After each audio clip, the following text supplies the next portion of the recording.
Ahora vamos a seguir avanzando, si no, al final veo la lista, ¿ya?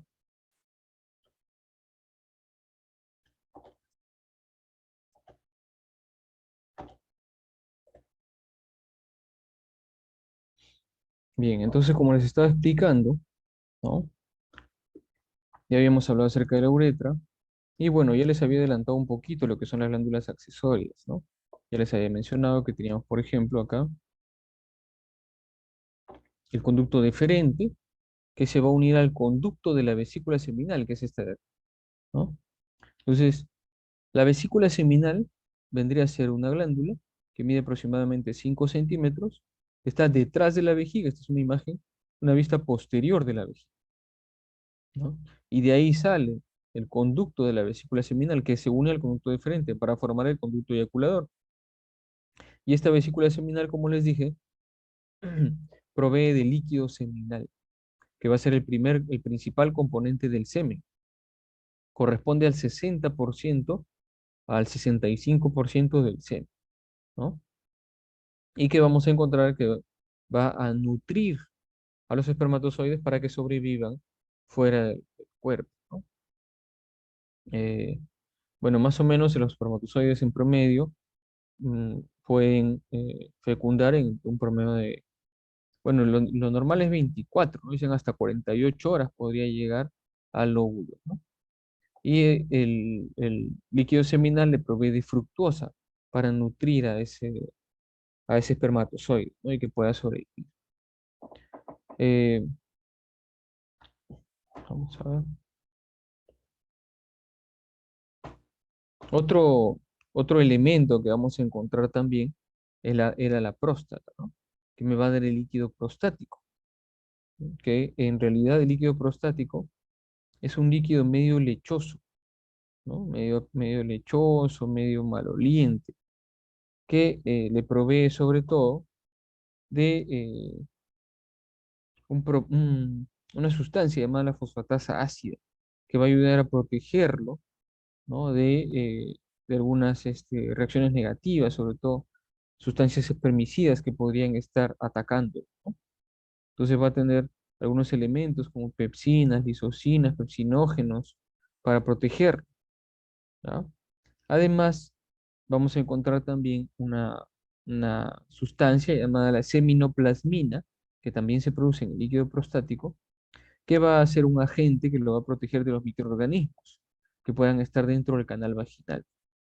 Entonces, el líquido prostático le va a dar protección, ¿no? al espermatozoide. Y el líquido seminal va a nutrir a los espermatozoides que vienen desde los testículos por el conducto deferente, ¿no?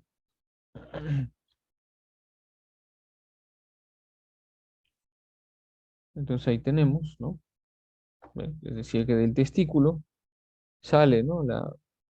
El epidídimo, y del epidídimo sale el conducto deferente, que se va a unir al conducto de la vesícula seminal para formar el conducto eyaculador que atraviesa la próstata, y luego esto drena en la uretra, ¿no? Tenemos una uretra preprostática, prostática, membranosa, esponjosa, y terminamos en la fosa navicular, ¿no?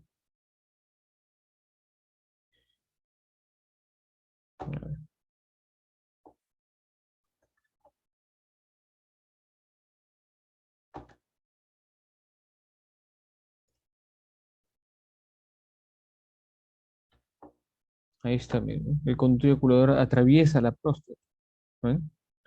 Para llegar hacia la uretra, ¿no? Y el conducto eyaculador se forma por la unión, ¿no? del eh, conducto de la vesícula seminal con el conducto deferente que forma la ampolla del conducto deferente, ¿no? Del testículo me estaba olvidando, por si acaso, importante saber que el testículo va a estar irrigado principalmente por la arteria testicular, ¿no? El testículo va a estar irrigado por la arteria testicular. Pero también hay otros aportantes, o hay otros elementos que irrigan también al testículo. Por ejemplo, la arteria del conducto deferente, ¿ah? La arteria que irriga el conducto deferente también va a dar ramas para irrigar al testículo, ¿ya? Esta arteria del conducto deferente viene de la parte permeable de la arteria umbilical, ¿ah? Cuando Vimos, ¿no? Que la arteria ilíaca interna se dividía en un tronco anterior y un tronco posterior. El tronco anterior teníamos la arteria umbilical que estaba obliterada, pero había una parte que estaba permeable, donde salía la arteria vesical superior. Ahí también vamos a encontrar la arteria del conducto deferente, y esa también me va a dar ramas para el testículo, ¿no? Y la otra arteria es la arteria cremastérica, que son unos vasos que se arrastran junto con el músculo cremaster cuando desciende el testículo por la pared abdominal, ¿no? Entonces son ramas, en este caso, de la arteria epigástrica inferior, ¿no? Eh, la arteria cremastérica, ¿no? Entonces el testículo va a estar irrigado por la arteria testicular, la arteria de conducto deferente y la arteria cremastérica. En el caso de la próstata, ¿no? La próstata también va a tener irrigación, ¿no? Vamos a encontrar unas ramas prostáticas que provienen principalmente de la arteria vesical inferior, ¿no? De la arteria pudenda interna y de las arterias rectales medias, ¿ah? La arteria vesical inferior, la arteria pudenda interna, ¿no? Y las arterias rectales medias me van a dar unas ramas prostáticas. Esta glándula prostática se supone que es una glándula que con el tiempo tiene que remitir, tiene que ir reduciendo su tamaño. Pero en algunos casos podría darse un crecimiento, ¿no? Más que una disminución, hay un crecimiento de la glándula prostática. Y que podría también estar asociado a un endurecimiento de la glándula prostática, ¿no? Lo que le consideramos una tumoración benigna o de repente una hiperplasia prostática. Y para eso muchas veces es necesario hacer lo que está haciendo esta imagen, ¿no? Lo que se denomina el tacto rectal, en la cual introducen un dedo por el recto y ahí directamente van a llegar a presionar la próstata para que puedan palpar, ¿no? Si verdaderamente está crecida, está endurecida esa próstata, ¿ya? Entonces acá teníamos la vesícula seminal, la próstata y no olvidarnos de las glándulas bulbouretrales, ¿no? Las glándulas bulbouretrales, o también llamada de Cowper, ¿no? Cowper o Cowper, que están dentro también del espacio perineal profundo. Esta glándula bulbouretral o glándula de Cowper, como ya les había mencionado, es una glándula que está por encima y por detrás de el bulbo, ¿no? Del bulbo del pene. Y va a desembocar en la uretra esponjosa. Por eso ven acá que le han hecho como un delineado, ¿no? ¿Ven? Está llegando hacia la uretra esponjosa. Y se va a encargar de lubricar, ¿no? La uretra, previo a la expulsión del semen. Para que el semen, vuelvo a repetir, no, perdón, para que los espermatozoides que están en el semen no sean afectados, ¿no? Con la orina o los restos ácidos que pueden haber quedado de la orina dentro de la uretra.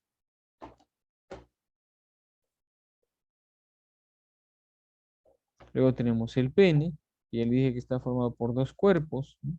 Dos cuerpos cavernosos y un cuerpo esponjoso. Más o menos, el pene, bueno, supuestamente mide entre 12 a 18 centímetros. Varía, ¿no? El tamaño del pene. Ese es un promedio estándar, dice, ¿no? Pero el tamaño del pene, ya saben, es variable, ¿no? Eh, Básicamente va a estar sostenido por dos ligamentos. Un ligamento es este, que les había hablado de eso, el ligamento suspensorio del pene. Es el que se corta a veces para que el pene tenga una apariencia de estar un poco más largo, ¿no? Y hacia los lados también vamos a encontrar un ligamento que es el ligamento fundiforme, ¿no? Y eso lo vamos a encontrar que está hacia la parte inferior del pene, ¿no? No se ve acá.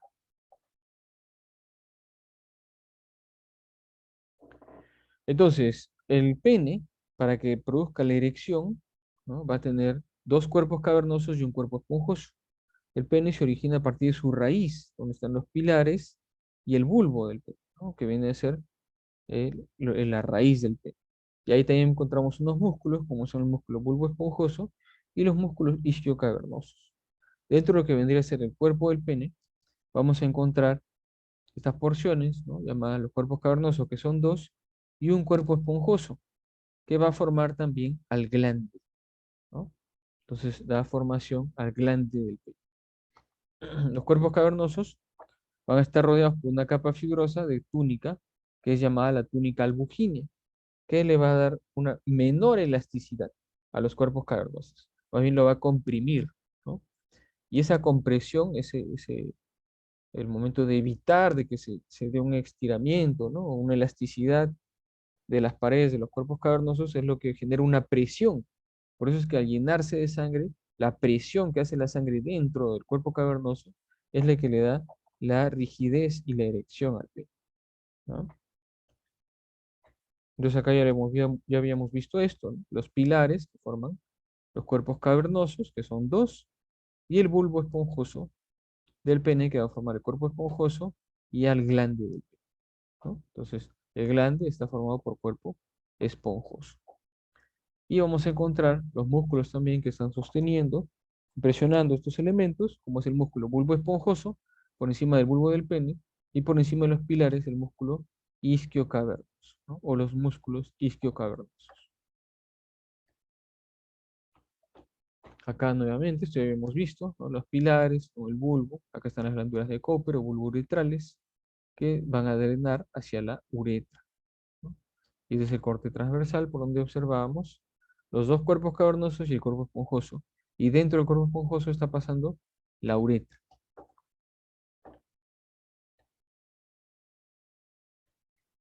Entonces, el cuerpo del pene va a estar conformado por dos cuerpos cavernosos y un cuerpo esponjoso, ¿no?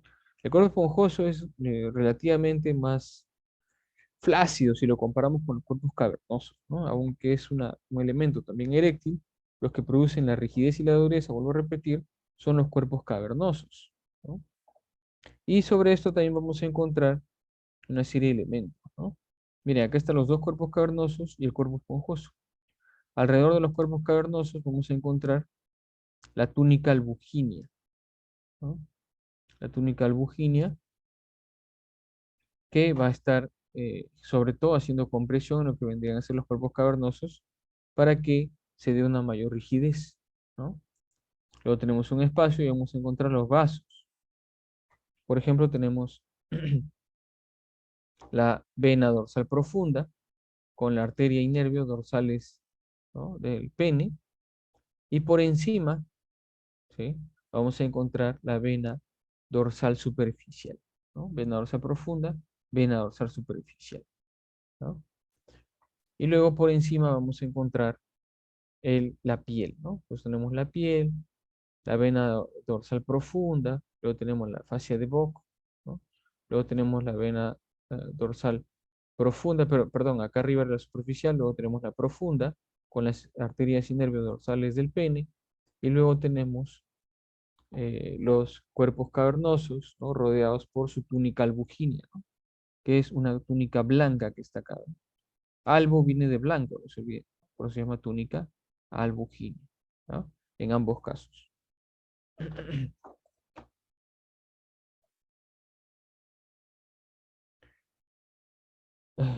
¿Qué más tenemos? Bueno, la irrigación entonces del pene va a estar dado, ¿no? Por la arteria dorsal del pene, ¿no? Que viene en la parte más superior, ¿no? Porque en este caso la porción superior es denominada la porción dorsal. Y la porción inferior, ¿no? Si estuviera en posición horizontal, la cara inferior es llamada la porción ventral. Entonces, esas son las arterias, ¿no? Que pasaba, tenemos la arteria dorsal del pene, y de esta arteria dorsal del pene va a ser unos ramos que se dirigen sobre todo hacia los cuerpos cavernosos para llevar la irrigación dentro de estos cuerpos cavernosos, que vendrían a ser las arterias profundas del pene, que son ramas, ¿no? De la arteria pudende interna, ¿no? Todas ellas son ramas de la arteria pudende interna. Y tenemos también la arteria del bulbo del pene, que va a irrigar el bulbo del pene que no se ve acá, ¿no?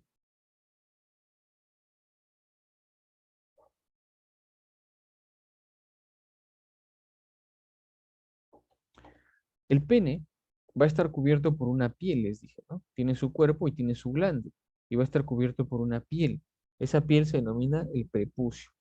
En el glande vamos a encontrar una especie de ensanchamiento alrededor, ¿no? En la base de este glande, que se le conoce como la corona del glande, ¿no? Acá está la corona del glande, que tiene un filo blanquecino incluso, ¿no? Donde van a estar las glándulas de Tyson, ¿no? Que van a ser las encargadas de secretar el esmegma. Y justamente detrás de esto vamos a encontrar un surco que se llama el surco balano prepucial, que está acá, que es donde se va a insertar la piel del pene, que se denomina el prepucio, ¿no? Esta piel se debe retraer, porque justamente esas glándulas de Tyson van a secretar un líquido, ¿no? Que al quedarse acá pueden producir colonización bacteriana y pueden producir una inflamación del glande, lo que se le llama la balanitis, ¿no? Entonces, justamente para evitar eso, es que se recomienda la retracción del prepucio. Pero hay algunas ocasiones en las cuales no se puede retraer el prepucio, porque no estaban acostumbrados, ¿no? Y no lo habían hecho anteriormente. Entonces, en esos casos, lo que se realiza es una circuncisión, ¿no? Para poder liberar el glande del pene, se tiene que realizar una circuncisión, ¿no? Que es el corte de esta piel del prepucio, ¿no? Cuando la piel del prepucio no puede retraerse, a eso se denomina la fimosis, ¿no? Fimosis con F. Ahí está, ¿no? Los casos de fimosis, ¿no? Diferentes situaciones en las cuales no se ha podido retraer la piel del pene, ¿no? Entonces se produce una fimosis. Entonces, como ya les había mencionado, en el espacio perineal superficial vamos a encontrar músculos también, como son el isquio cavernoso, el bulbo esponjoso. Y bueno, la clase pasada vimos el transverso perineal superficial, ¿no? Porque también hay un profundo.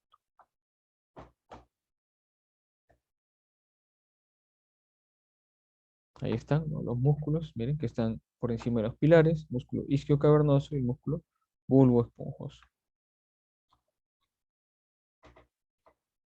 Las arterias, ¿no? ¿Ven? La arteria dorsal y la arteria profunda del pene, que son ramas de la arteria pudende interna, ¿no? La arteria pudende interna.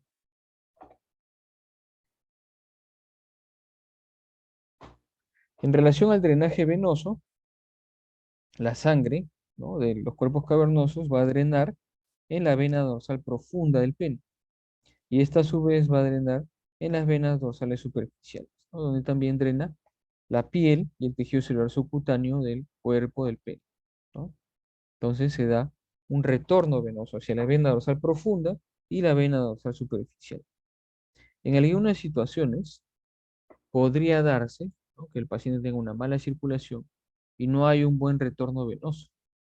Entonces, la sangre que ha ingresado no puede retornar. Y esto va a traer como consecuencia que el paciente tenga aparentemente una erección, ¿no? Pero esto se debe a que la sangre no está retornando hacia las venas, ¿no? Dorsales, profundas o superficiales del pene. Entonces se da una pseudoerección, ¿no? Porque en realidad lo que hay es una dilatación de los cuerpos cavernosos porque no retorna la sangre venosa, pero ustedes van a darse cuenta que no es una erección normal porque el glande, ¿no? Y la base de la cara ventral del pene van a estar flácidos, ¿no? O sea, el glande va a estar flácido, lo que va a estar erecto va a ser solamente el cuerpo, ¿no? Y eso se debe a una mala circulación. Tiene un nombre, eso ahorita no me acuerdo. Esta, se me dio el nombre, a ver si me acuerdo en la práctica, en la cual la persona se mantiene en erección, ¿no? No sé si alguien ahorita lo tiene o sabe el nombre, me lo dice, ¿ya? Para no olvidarnos. Entonces se mantiene en erección. Pero como le digo, esto generalmente se debe a una falla circulatoria, ¿no? De igual forma también, si no hay una buena irrigación del pene, podría afectarse la erección del, ¿no? O sea, no solamente se podría mantener erecto, sino también podría afectarse la erección cuando hay mala circulación. Por ejemplo, un paciente diabético, ¿no? Un paciente diabético que tiene la insulina baja y por la baja de insulina hay una mala circulación, el paciente que tiene estos problemas de diabetes, ¿no? Tienden a tener disfunción eréctil. Dígame, Ginebra. Sí, doctor, una pregunta. ¿Usted se refería al priapismo o a lo de la Ah, erección prolongada? exactamente, ¿no? El priapismo. Muy bien, ese es. Se me había ido el nombre, ¿no? Exactamente. Entonces, en esos casos es el paciente que mantiene una erección prolongada, pero eso ya se debe a una alteración, ¿no? Eh, Ojo que también, ¿no? Cuando el paciente consume algún medicamento, como por ejemplo el sildenafilo, que lo conocen como el Viagra, lo que están haciendo es aumentar la circulación, ¿no? En ese caso, aumentas la circulación. Y al aumentar la circulación, aumenta la irrigación en el pene, ¿no? Y eso hace que se produzca una erección. No, lo que va a hacer el Viagra no es que va a estimular la excitación o el pene se va a erectar para que tenga relaciones sexuales y termina y se acabó, ¿no? El pene se queda erecto por efecto del medicamento. Quiere decir que va a estar erecto hasta que se termine el medicamento o el efecto del medicamento. Y eso no es un priapismo, ¿ya? Acá está, ¿no? El drenaje venoso que va a ser por las venas dorsales superficiales y profundas del pie. En relación a lo que les estaba mencionando, no importa. Lo que pasa es que en el proceso del orgasmo, ¿no? Ah, mira, aquí está el ligamento fundiforme, ¿no? Que rodea al pene. Hay dos ligamentos, el fundiforme y el suspensor. El suspensor es el que cortan para que se vea más largo. Cuando se va a dar el coito o las relaciones sexuales, ¿no? Entre el hombre y la mujer, hay cuatro fases. La primera fase es la fase de excitación, ¿no? En la cual, bueno, comienzan los besos, las caricias, los estímulos. Y en el caso del hombre, por ejemplo, el pene se erecta, se produce una erección, ¿no? En la fase de excitación. Si eso continúa, ¿no? El estímulo continúa, continúa, porque va a llegar obviamente al coito, ¿no? Va a pasar a la siguiente fase, que es la fase de meseta. En la fase de meseta es ese momento en la cual ya se produce la máxima erección, el glande está completamente colorado, se podría decir, los testículos se contraen y empieza a liberar líquido preseminal, ¿ah? En la fase de meseta. Luego ya viene pues, ¿no? La fase del orgasmo, en la cual se va a dar la eyaculación, ¿no? El hombre eyacula, expulsa con mucha fuerza el semen, y esa fuerza se da por la contracción de los testículos, por la contracción del conducto deferente, por la contracción del bulbo, ¿no? Los músculos isquiocavernoso, bulbo esponjoso, contraen también para estimular la expulsión del semen, ¿no? Con fuerza para que llegue hacia la parte posterior del canal vaginal. Y termina en la resolución. O sea, ya termina y en el momento de resolución es que el pene vuelve a su estado normal, flácido, ¿no? Cuando la persona toma Viagra, no va a tener igual, no va a ser igual. O sea, termina, eyacula de repente, pero el pene sigue erecto, ¿no? Por efecto del medicamento. Entonces son las cuatro fases, ¿no? En el caso del hombre. En el caso de la mujer, también hay las cuatro fases, ¿no? Primero se da la excitación, en la cual el clítoris se va a erectar. Hay una erección del clítoris, ¿no? Y viene luego la fase de meseta, en la cual las glándulas accesorias, ¿no? De la parte superficial alrededor del bulbo lubrican la entrada de la vagina. Va a haber una lubricación en la entrada de la vagina, así como acá sale líquido preseminal para limpiar la uretra. En el caso de la mujer libera un líquido, ¿no? Un líquido que viene de las glándulas de Skene, ¿no? Que va a encargarse de lubricar. Tenemos bueno, tienen unas glándulas de Skene y unas glándulas de Bartolino que lubrican la entrada del canal vaginal. Entonces, para que cuando el pene ingrese, no friccione la vagina, sino por el contrario, facilite el ingreso del pene.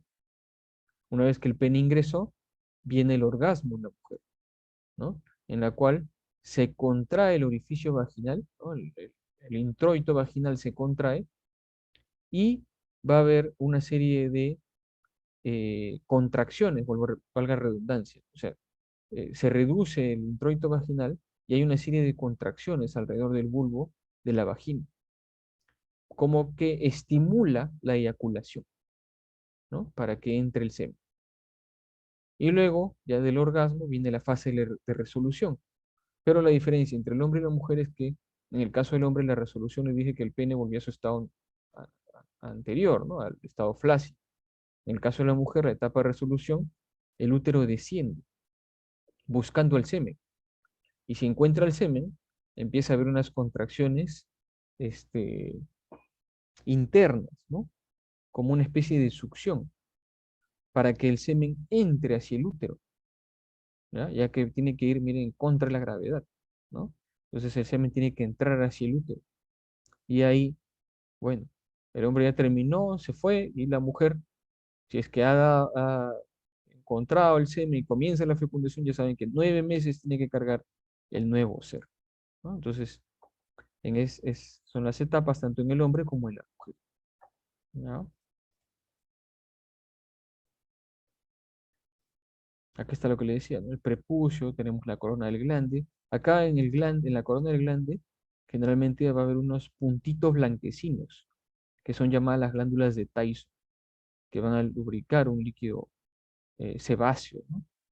Para el glande del pene, ¿no? Por eso es importante que siempre se retraiga el prepucio, ¿no?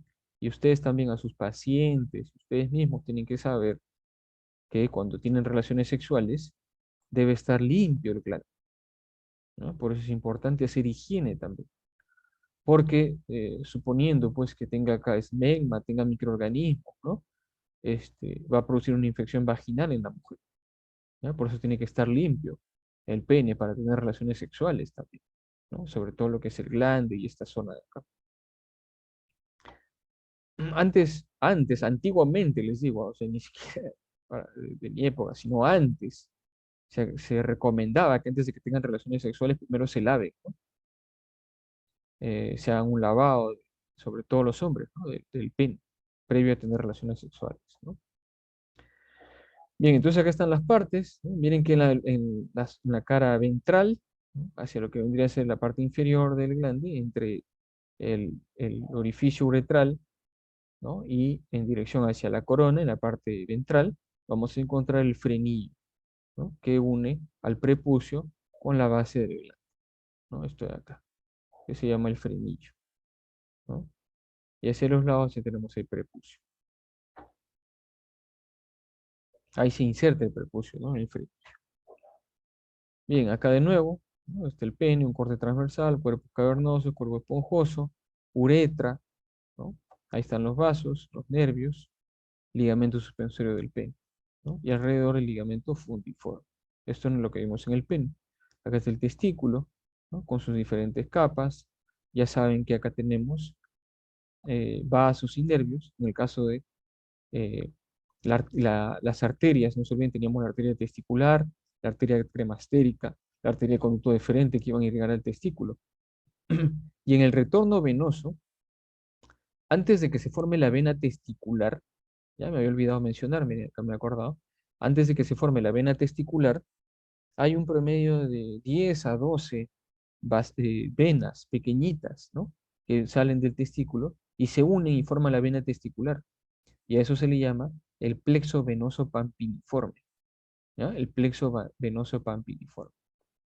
Que en algunos casos también, cuando hay una mal retorno venoso, esto también podría dilatarse, ¿no? Por diferentes causas en realidad, incluso también por edad, ¿no? Y da el famoso varicocele. O sea, son como unas varices acá en el cordón testicular o en la zona del escroto. Y eso se le conoce como el varicocele. Y está dado por una dilatación del plexo venoso pampiniforme, ¿no? El testículo con sus capas, ¿no? Que ya hemos mencionado. Acá está, ¿no? El corte transversal del pene, cuerpo esponjoso, con la uretra, ¿no? Uretra esponjosa, obviamente. Los cuerpos cavernosos, la arteria profunda, ¿no? Dorsal profunda, que va a dar irrigación. Los sinusoides, alrededor la túnica albuginia, ¿no? Luego tenemos, miren, la vena dorsal profunda con la arteria y nervio dorsal del pene. Luego viene este, la fascia de Bock, ¿no? Que está por encima. Y por encima de eso vamos a encontrar las venas dorsal superficiales, ¿no? Y sobre eso la piel del pene, ¿no? Bien, lo mismo, ¿no? Vean que en los cuerpos cavernosos hay gran cantidad de sinusoides, porque esto es lo que principalmente se llena de sangre para sostener la erección, ¿ya? Ya saben que el nervio dorsal del pene es un ramo directo del nervio pudendo, ¿no? Que viene por acá y se dirige hacia el glande, ¿no? El nervio dorsal del pene sale del nervio pudendo. El nervio dorsal del clítoris sale del nervio pudendo. Y van a irrigar el glande.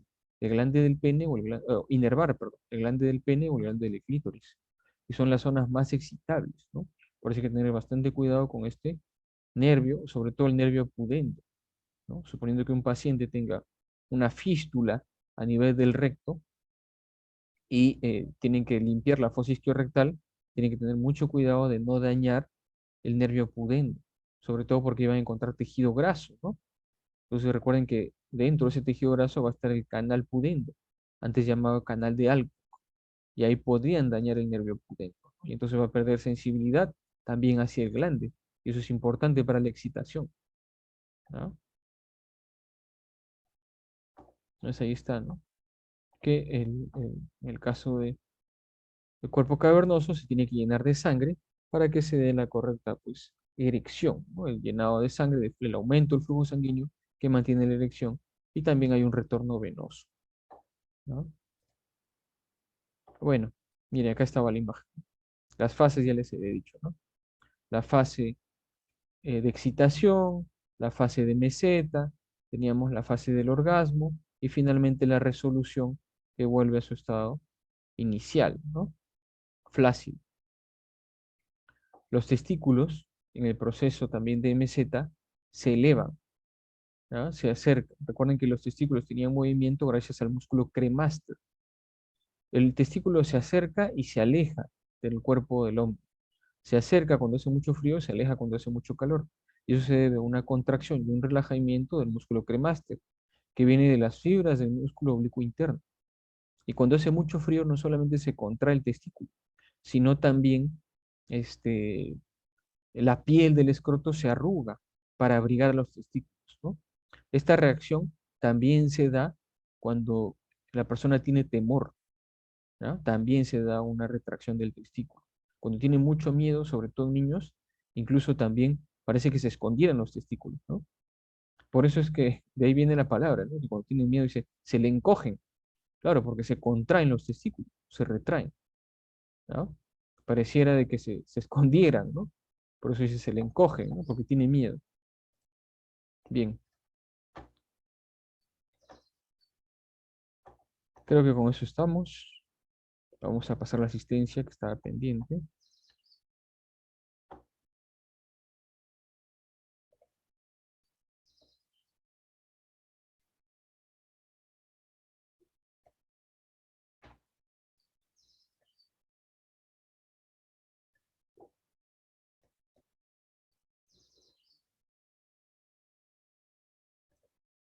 Altamirano, Presente, profesor.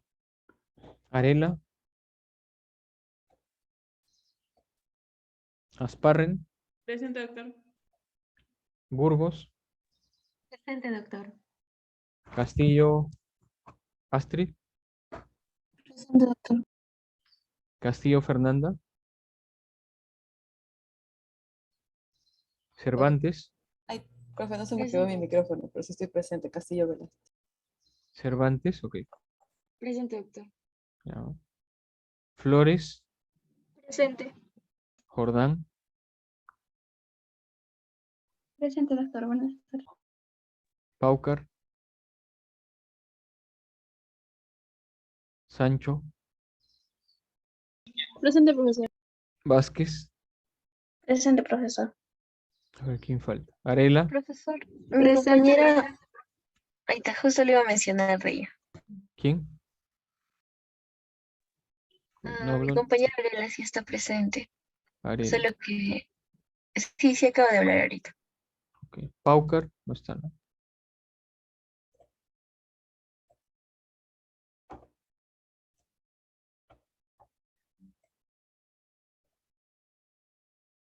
Mm.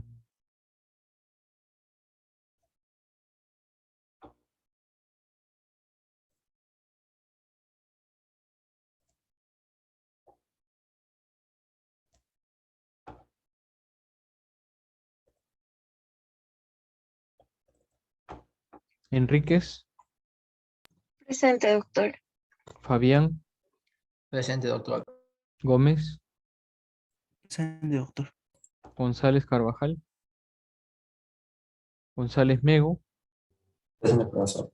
Granda, Presente, profesor. Guerrero, Presente, doctor. Huachaca, Presente, profesor. Huarancay, Pacheco, Presente, profesor. Paco, Presente, profesor.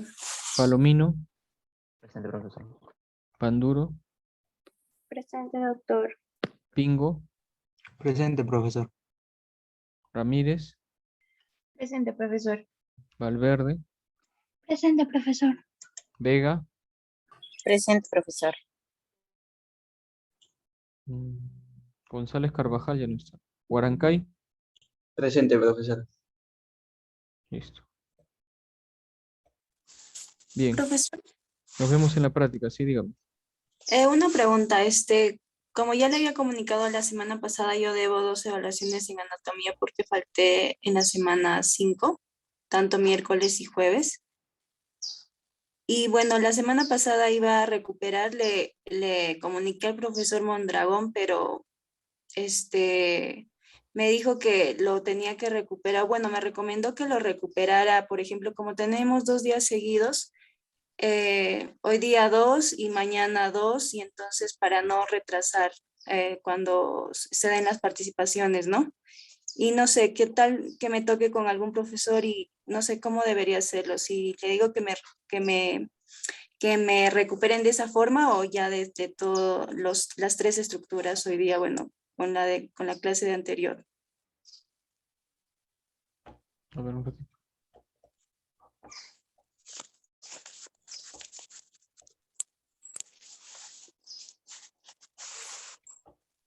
Ya, pero de la semana 5 ya no puede recuperar. Y aparte debe No debo de la clase semana 5, ¿no? 5, profesor. De la Solo clase debo 5. no, debo 2 clases de la No. semana A 6. ver, debe 2, 3, 4. La 5, Ujú. la 9, la 10. Debo la 9 y la 10, profesor. Esa semana no vine. Bueno, esa semana no estuve en clases. Pero acá me figura en la 5 también. Ah, voy a Pero revisar. vamos a ver si es que se puede hoy, si no sería la próxima porque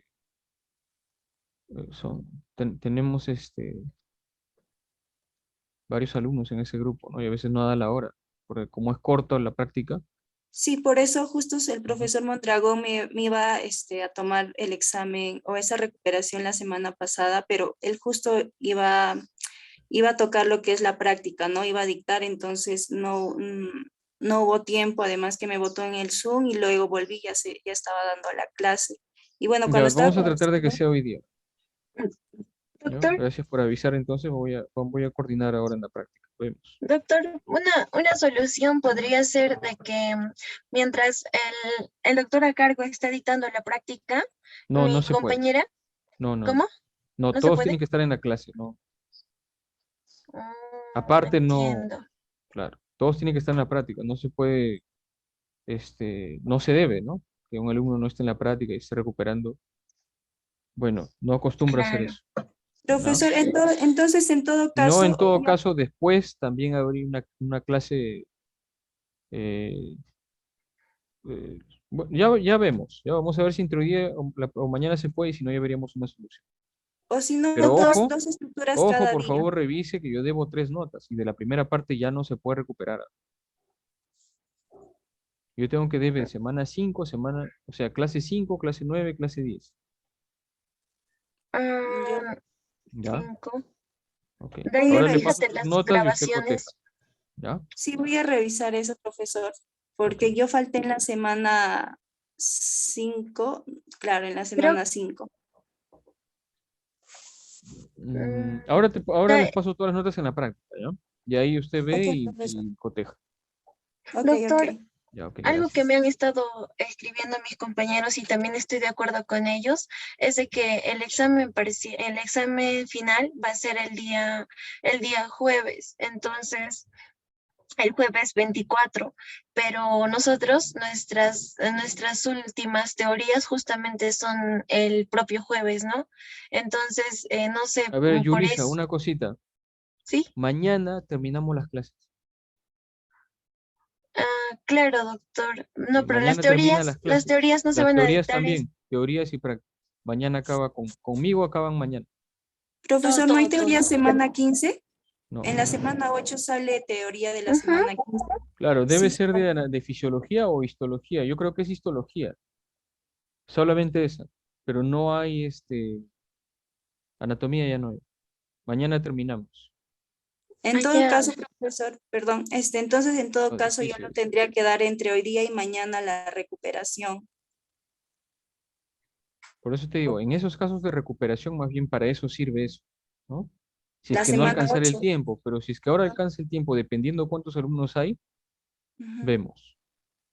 De repente Ok, entran poquitos alumnos y contigo hacemos todo hoy. Pero si es ok. que hay muchos y no alcanza el tiempo, tendríamos que prorrogarlo, no hay problema, ¿no? Ya, Pero en profesor. relación a lo que pregunta la delegada, mañana en Terminamos anatomía, todo. mañana terminamos la teoría y la práctica. Solamente hay hasta la clase 14 nada más. La clase 15 es para el final de práctica y la clase 16 es Es para el para el final de final de teoría. teoría. Entiendo, doctor. Muchas gracias. Ajá. Pero en anatomía acaba en la clase 14. Creo que o es fisiología o es histología, uno de los dos, que ellos sí hacen teoría 15.